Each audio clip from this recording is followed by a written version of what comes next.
Student, welcome back to Johri Pathshala. This is Amit Johri sir. अभी JEE main का first attempt nearby आ रहा है, तो उससे रिलेटेड आज हम जो करेंगे वो है प्रोजेक्टाइल मोशन के काफी इंपॉर्टेंट और एक्सपेक्टेड न्यूमेरिकल जो पास्ट ईयर में आ चुके हैं। प्रोजेक्टाइल मोशन का मैंने वन शॉट रिव्यू भी किया हुआ है, उसका वीडियो का डिस्क्रिप्शन लिंक में मैं लिंक डाल दूंगा, आप उसको चेकआउट करें।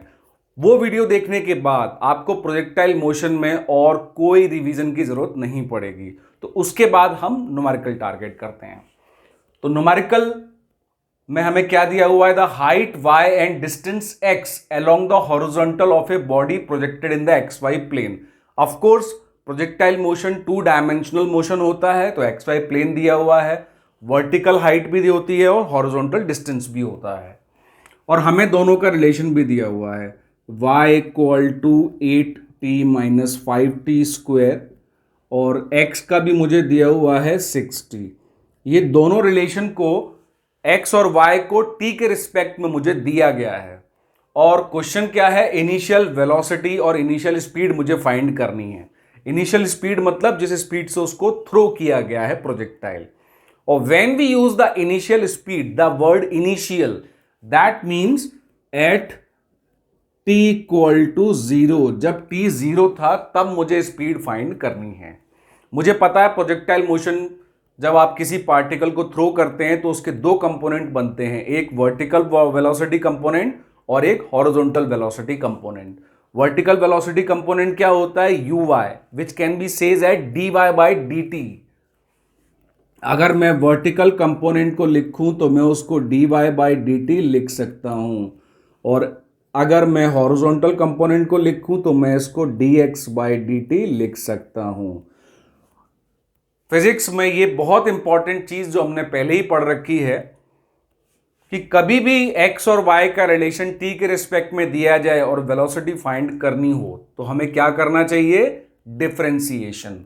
तो मुझे यहां से dx बाई dt फाइंड करना है, तो मैं क्या करूंगा? t के रिस्पेक्ट में इस इक्वेशन को डिफरेंशिएट कर दूंगा, तो मुझे मिल जाएगा dx by d t equal to 6। मतलब कांस्टेंट वेलोसिटी है।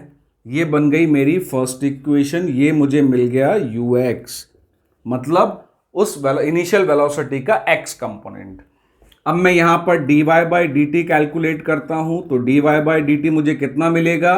8 माइनस 5t स्क्वायर का डिफरेंशियल 10t। लेकिन मुझे इनिशियल वेलोसिटी फाइंड करनी है, तो इनिशियल वेलोसिटी के लिए टाइम 0 होना चाहिए। तो मैं dy बाई डी टी में t इक्वल टू 0 रखता हूं, तो मुझे dy बाई डी टी जो कि एट t इक्वल टू 0 है, जिसको हम बोलते हैं इनिशियल स्पीड, वो मुझे कितनी मिल गई? 8। तो मेरे को हॉरिजॉन्टल और वर्टिकल वेलोसिटी के दोनों कंपोनेंट मिल चुके हैं। तो अब मैं सिर्फ वेक्टर रूल लगाऊंगा कि initial velocity equal to under root of ux square plus uy square का अंडर रूट, क्योंकि दोनों परपेंडिकुलर हैं। तो मैं यहां लगाऊंगा 6 स्क्वायर प्लस 8 स्क्वायर, तो वो कितना आ जाएगा? 100 का स्क्वायर रूट हो जाएगा 10 मीटर पर सेकेंड। तो इसका आंसर आया 10 मीटर पर सेकेंड। अगर इस क्वेश्चन में वो ऑप्शंस को थोड़ा चेंज कर दें, अभी ऑप्शंस में उन्होंने मुझसे मैग्नीट्यूड पूछा था तो मैंने डायरेक्टली यहां से निकाल दिया। अगर वो वेक्टर नोटिफिकेशन में देते हैं तो मैं वो भी आपको लिख के दिखाता हूं। अगर मुझे u निकालना है तो वेक्टर नोटिफिकेशन क्या होता है? uxi plus uyj। तो मैं वेक्टर नोटिफिकेशन में लिख सकता हूं 6i प्लस 8j। तो अगर ऑप्शन को वो चेंज करते हैं तो भी आप तैयार रहिए। आप मैग्नीट्यूड नहीं निकालना चाहते ऑप्शन के अकॉर्डिंग तो आप ऐसा लिख सकते हैं। तो हमें जैसा ऑप्शन होगा उसके अकॉर्डिंग हमें क्वेश्चन को सॉल्व करना पड़ेगा, but this is the way. कभी भी हमें रिलेशन t के रिस्पेक्ट में दिया जाए तो हम हमेशा कैलकुलस का यूज करते हैं। ठीक है, चलिए चलते हैं सेकंड न्यूमेरिकल पर। न्यूमेरिकल आफ्टर द रिवीजन इस समय प्रैक्टिस करना बहुत जरूरी है। जी मेन की जब डेट में 30 या 40 डेज का डिफरेंस बचता है तो सबसे इंपॉर्टेंट चीज जो बचती है वो होती है क्वेश्चन को प्रैक्टिस करना। क्वेश्चन को प्रैक्टिस करने के लिए आप क्वेश्चंस कहां से ले सकते हैं?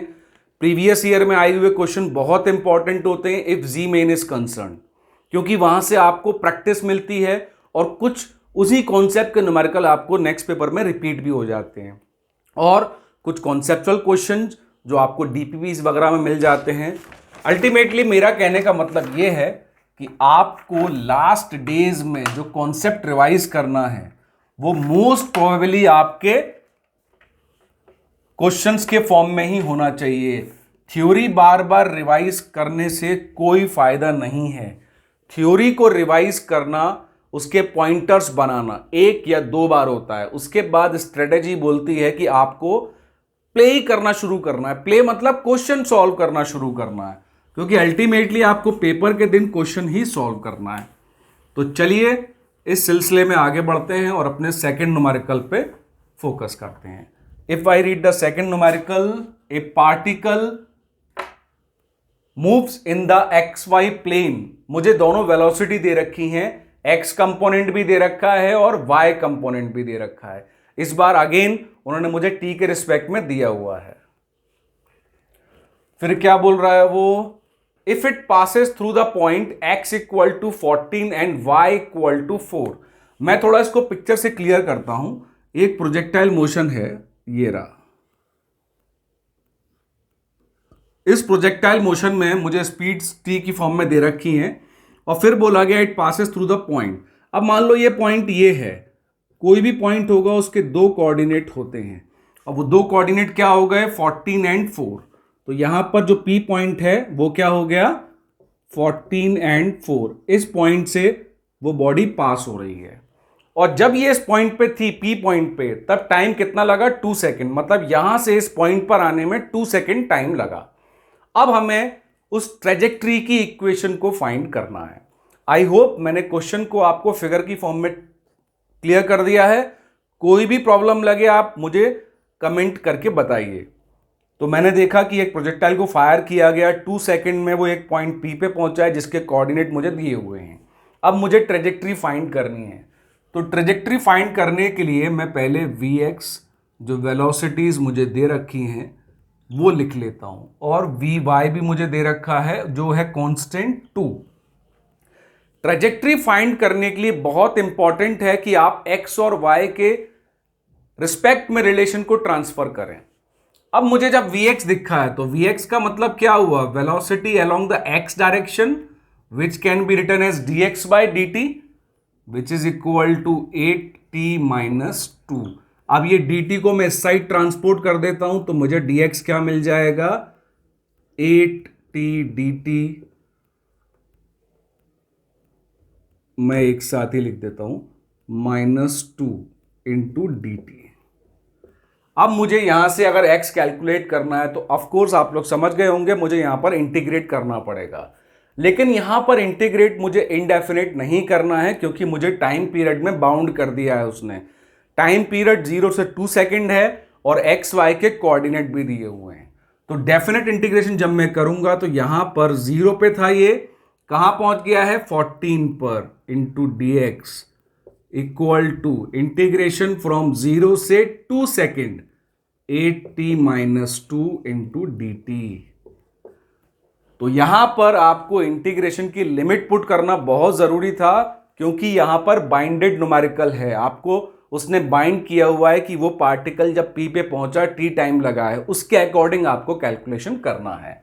अब बहुत सिंपल हो गया, इसका आया x 0 से 14, इसका आया 8t का करेंगे तो 8t स्क्वायर अपॉन 2, तो ये हो जाएगा 4t स्क्वायर माइनस 2t, और इसकी लिमिट रखेंगे 0 से 2, तो ये आ जाएगा 14 माइनस 0 यानी 14। इसको 2 रखेंगे तो कितना हो जाएगा, ये 2 का स्क्वायर 4, 4 4 जा 16 माइनस 4, 0 रखेंगे दोनों 0 हो जाएंगे।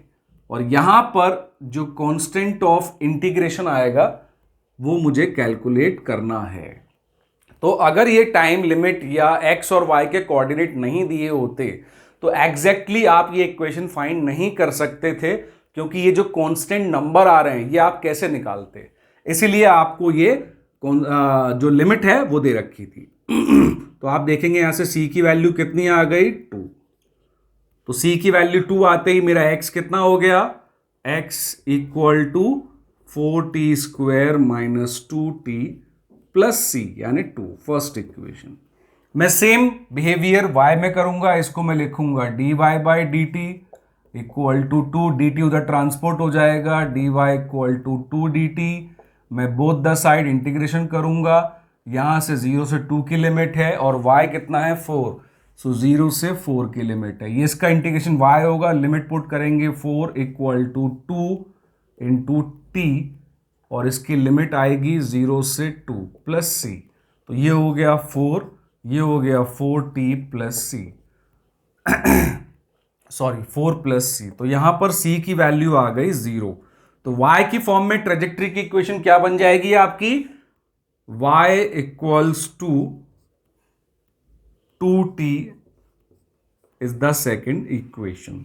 यहां से मुझे अब x और y को आपस में रिलेट करना है।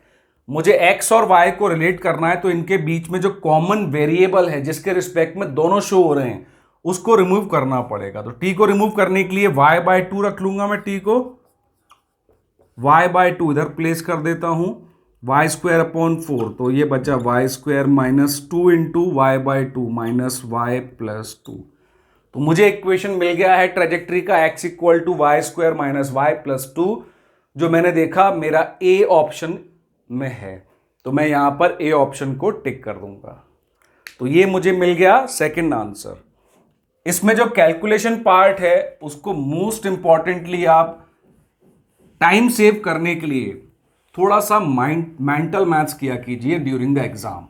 और मेंटल मैथ्स आपका कब स्ट्रांग होगा, when you do the practice. While doing the practice आप उस मेंटल मैथ्स को अपनी हैबिट बना लीजिए। जब आप कोई काम नया करते हैं तो गड़बड़ होती है, जब आप उसकी हैबिट बनाते हैं तो वो आपकी आदत में शामिल हो जाता है, तो आपसे गलतियां कम होती हैं। अब हम आते हैं थर्ड न्यूमेरिकल पर। तो मेंटल मैथ्स करने से क्या होगा, मेंटल मैथ्स करने से आपकी कैलकुलेशन की जो 2-4 सेकंड जा रहे हैं वो नहीं जाएंगे और आपका टाइम फिर सेव हो जाएगा। अब आते हैं हम थर्ड न्यूमेरिकल पर। थर्ड न्यूमेरिकल में मुझे क्या दिया हुआ है, the horizontal range of a projectile. अब प्रोजेक्टाइल की हॉरिजॉन्टल रेंज मुझे दी हुई है जिसको फायर किया गया at an angle of 15 degree. मैं फिर डायग्राम से आपको इसको इलस्ट्रेट करता हूं। ये गया प्रोजेक्टाइल, इसका ये जो एंगल है वो मुझे कितना दिया है 15 डिग्री। ये इसकी रेंज है, ये इसका हाईएस्ट पॉइंट है। रेंज मुझे दी हुई है तो मैं डेटा को सबसे पहले रिकॉर्ड करता हूं। न्यूमेरिकल पढ़ना और उसमें से डेटा को एक्सट्रैक्ट करना इज ए ग्रेट आर्ट। तो न्यूमेरिकल पढ़ते समय आप पूरा न्यूमेरिकल एक इंस्टेंस में ना पढ़ें, एक एक फुल स्टॉप तक पढ़ें और उससे डेटा को एक्सट्रैक्ट करें, क्योंकि जो डेटा आप एक्सट्रैक्ट करते हैं वही आपको हिंट देता है कि कौन से फॉर्मूले को आपको यहां पर इंटीग्रेट करना है। तो मुझे रेंज मिल गई, थीटा मिल गया 15 डिग्री का। If it is fired with the same speed, मतलब यहां पर स्पीड अगर u थी, अब वो बोल रहा है केस नंबर 2 बना दिया जाए।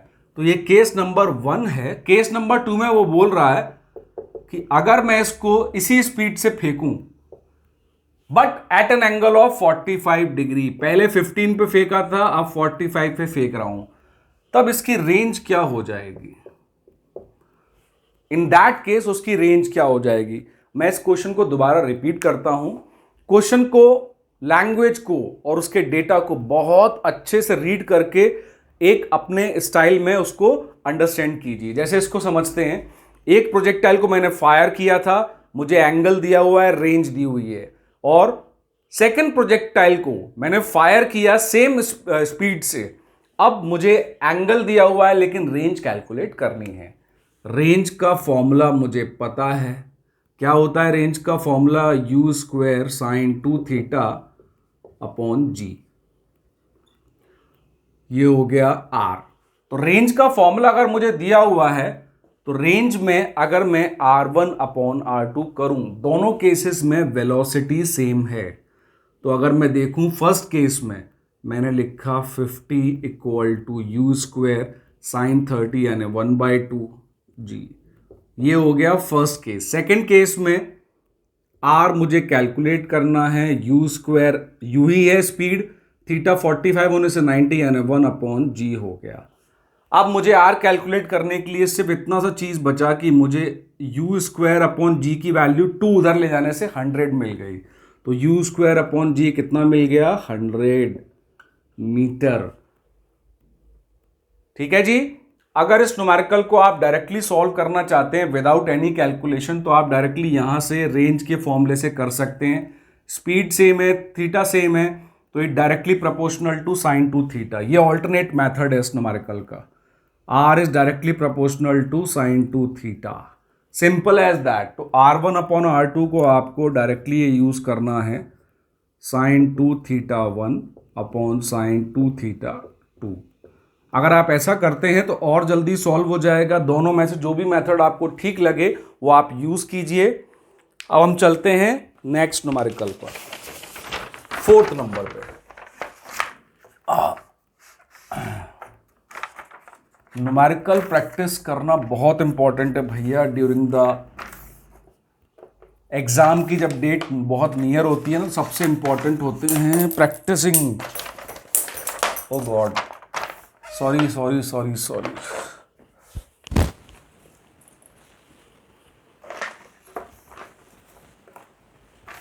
थोड़ा सा इंटरप्शन हुआ था, हाथ से स्लिप हो गई थी चीज़ें। चलिए, तो न्यूमेरिकल को अच्छे से प्रैक्टिस करें और जहाँ तक हो सके शॉर्टकट निकालने के लिए, जैसे मैंने इसमें निकाला, आप खुद जब प्रैक्टिस करेंगे ना न्यूमेरिकल्स, तो आपको उसमें से बीच बीच में से चीज़ें एलिमिनेट करना आने लगेंगी। जैसे ही चीज़ें एलिमिनेट करना आपको आ गई ड्यूरिंग द सॉल्यूशन, आप आईआईटी के लिए एक कदम और आगे बढ़ जाते हैं। मैं एक बात शेयर करता हूँ, इतने साल की टीचिंग में मैंने एक चीज़ सीखी है कि स्टूडेंट का लेवल, जब वो उस लेवल पे आ जाए कि वो क्वेश्चन को फ्रेम करना सीख जाए, या जो फ्रेम्ड क्वेश्चन है उसमें ट्विस्ट और टर्न्स खुद ऐड करना सीख जाए और क्वेश्चन को दूसरे रूप में बना सके, वो आईआईटी के बहुत नज़दीक पहुंच जाता है। चलिए, 4th क्वेश्चन क्या दिया है? Kinetic energy of a projectile at the highest point. ये रब कर देते हैं। एट हाईएस्ट पॉइंट पे जो काइनेटिक एनर्जी दी हुई है, लेट अस सपोज इसको के ले लेते हैं, is half of the initial. मतलब यहां पे जो काइनेटिक एनर्जी थी, इसको के डैश ले लेते हैं, इनिशियल को के ले लेते हैं। तो हमें क्या दिया हुआ है? हाईएस्ट पॉइंट पर is half of the initial, मतलब हाईएस्ट पॉइंट की kinetic energy initial kinetic energy के हाफ है। ये है उसका डेटा जो मैंने एक्सट्रैक्ट कर लिया। बहुत सिंपल न्यूमेरिकल है, ओनली विथ वन कॉन्सेप्ट कि जब हाईएस्ट पॉइंट पे प्रोजेक्टाइल होता है तो उसकी वर्टिकल वेलोसिटी तो जीरो हो जाती है। इट पजेज ओनली वन वेलोसिटी, जो होती है उसका horizontal component u cos theta.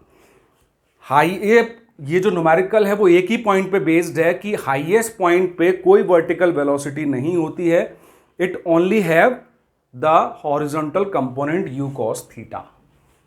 तो इनिशियल के डैश कितना होगा? Half m into velocity square which is u square cos square theta is equal to half. Initial kinetic energy तो मुझे पता है, क्योंकि इनिशियल वेलोसिटी जिससे हम फायर करते हैं प्रोजेक्टाइल को वो होती है u। यहाँ पे बहुत सिंपल न्यूमेरिकल है, ये सब कट गए। सॉरी, यहाँ पर हम हाफ का मल्टीप्लाई करना भूल गए हैं, ये हाफ हमने इंट्रोड्यूस कर दिया। तो मैंने देखा cos square theta is equal to 1/2 आया, तो cos थीटा की वैल्यू कितनी आ जाएगी? ±1/√2। ±1/√2 में जब मैं ऑप्शन में जाता हूं तो मुझे ऑप्शन सिर्फ और सिर्फ फर्स्ट क्वाड्रेंट के दिए हुए हैं। जब ऑप्शन सिर्फ फर्स्ट क्वाड्रेंट के दिए हुए हैं तो आप सीधे सीधे 1/√2 लेंगे तो आपको क्या मिल जाएगा? 45 डिग्री। तो ये थीटा कब आएगा? When theta is 45 degree. Her numerical से कुछ सीखते हुए चलिए। अब इस न्यूमेरिकल में मान लो ये एंगल फर्स्ट क्वाड्रेंट में नहीं दिए होते तो क्या करते? तो हम ट्रिग्नोमेट्री की नॉलेज लगाते। ट्रिग्नोमेट्री में क्या होता है? cos थीटा अगर ±1/√2 दिया है तो cos कहाँ कहाँ प्लस में होता है? फर्स्ट क्वाड्रेंट में और फोर्थ क्वाड्रेंट में, जबकि जो cos नेगेटिव होता है वो सेकेंड क्वाड्रेंट में भी होता है, थर्ड। तो अकॉर्डिंग उस ऑप्शन के अकॉर्डिंग आप उसका एंगल चूज कर सकते थे। ठीक है जी। अब हम चलते हैं इसके नेक्स्ट पार्ट पर, लास्ट न्यूमेरिकल इस सेशन का, जिसका 5th न्यूमेरिकल है। मैं हर वीडियो में नए नए न्यूमेरिकल लेके आऊँगा, फिजिक्स और mathematics for JEE main, physics for NEET student. Of course मैं उनके लिए भी अच्छे खासे न्यूमेरिकल लेके आऊँगा नीट के लिए। नीट फिजिक्स में न्यूमेरिकल को थोड़ा सा इजी रखते हैं वो लोग। तो ये है अपना last numerical, 5th numerical.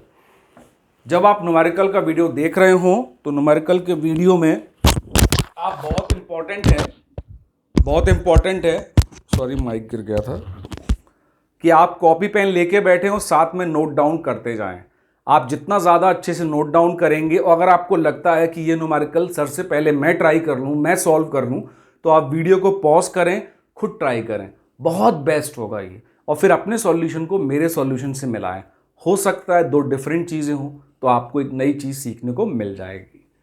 Question number 5 पे चलते हैं। A ball projected from the ground at an angle of 45 degree. एक बॉल को प्रोजेक्ट किया ग्राउंड से at an angle of 45 degrees. फिर क्या किया? Just clear a wall in front. अब ये जो प्रोजेक्टाइल गया है, इसने एक वॉल जस्ट क्लियर कर पाई है, ये वो वॉल है।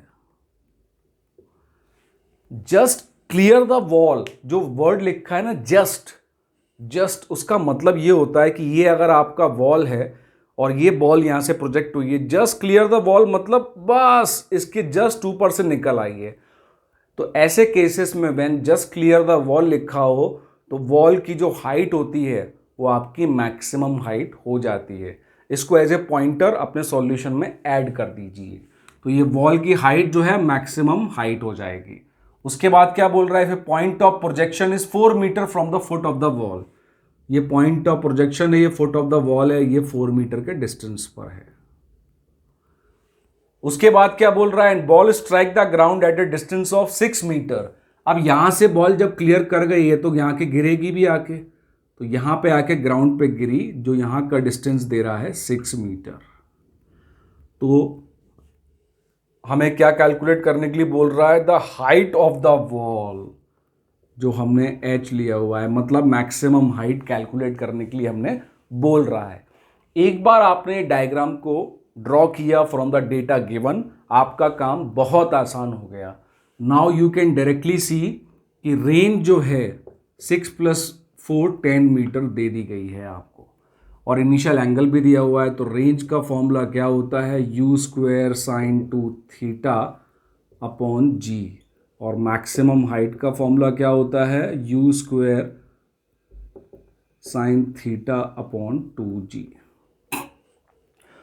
तो रेंज और हाइट में अगर आप देखेंगे तो हमें सारी चीज़ें पता हैं, और इनिशियल स्पीड नहीं दी है ना। Ball projected from the ground with the point of projection 4 metre from the foot of the wall, ball strike the ground. उसकी ज़रूरत भी नहीं पड़ेगी। जैसे ही हम इन दोनों को डिवाइड करेंगे r और h को, तो r अपॉन h कितना मिल जाएगा मुझे? u² कट गया, g कट गया, ये हो गया sin 2θ। यहां से sin θ बचेगा, ये वाला 2 जो बचेगा वो ऊपर चला जाएगा। तो हॉरिजॉन्टल रेंज मुझे दी हुई है 10 अपॉन हाइट मुझे निकालनी है, इक्वल टू 2 × 2 sin θ cos θ। मैंने उसको ब्रेक कर लिया, अपॉन sin θ। sin θ कैंसिल हो गया। एंगल ऑफ प्रोजेक्शन 45 दिया हुआ है, तो ये 1/√2 हो जाएगा। तो 10 अपॉन h इक्वल टू 4 × 1/√2। तो हाइट कितनी आ जाएगी आपकी? 4 डिवाइड में चला जाएगा, तो ये हो जाएगा 5/2 × √2। तो ये हो जाएगा 2.5√2। 2.5 × √2 जब आप करेंगे तो आपको आंसर क्या मिलेगा? 3.6 metre, which is the right answer. तो ये हुआ इसका एक मेथड, जो हो सकता है आपको काफी लंबा लग रहा हो। मैं इसी में एक ऑल्टरनेट सॉल्यूशन आपको प्रोवाइड करता हूं। वो ऑल्टरनेट सॉल्यूशन मैं आपको देता हूं बाय ए बेसिक फॉर्मूला, जो हमने जब वन शॉट वीडियो किया है तो उसके रिवीजन में मैंने वो वन शॉट फॉर्मूला बताया है ट्रेजेक्ट्री का। ट्रेजेक्ट्री क्या होती है? y equal to x tan theta into 1 minus x upon are.